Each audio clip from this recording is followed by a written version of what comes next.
until she found gold and silver jewelry wrapped in a handkerchief. The girl's heart broke in an instant. To pay off her brother's high-interest debt, Mom was going to sell Dad's keepsakes. The old lady scolded her for making a fuss, saying she wasn't thinking of her brother. With no one to turn to, she happened to run into the department head who was eating. After just a few drinks, Sophie was already tipsy. She said, "I'm really tired." At 12 she lived with her housekeeper mother in the employer's home. No one cared about how she felt. Paul happened to pass by. He reluctantly helped his cousin take the annoying secretary back to her place. Ellie was confused. She couldn't figure out why her ex was mixed up with the housekeeper's daughter. Paul loved to stir the pot. He emphasized he hadn't been drinking with them. After seeing her mom, Sophie poured out her feelings with a little liquid courage. Back when there was no money for school, she truly wished those pieces could be sold. And when the young lady picked on her, she even dreamed of moving out. But her mother showed no reaction at all. In her mother's heart, what did she mean to her? The old woman who favored sons finally reflected. For the first time she thought about moving out. She started searching everywhere for a cheap place. Seeing the bare conditions, the old lady felt torn.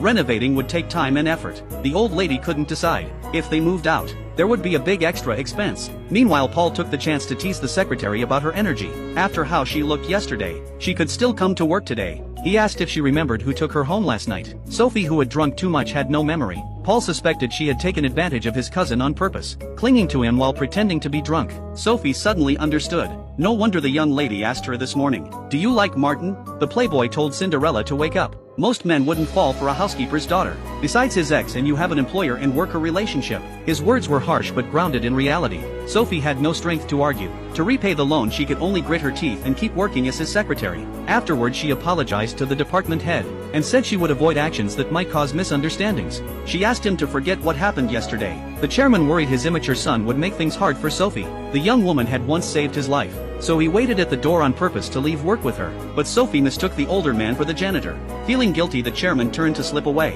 but he was still noticed. It was her first time seeing him in a sharp suit. Sophie kept praising how handsome he looked dressed like this.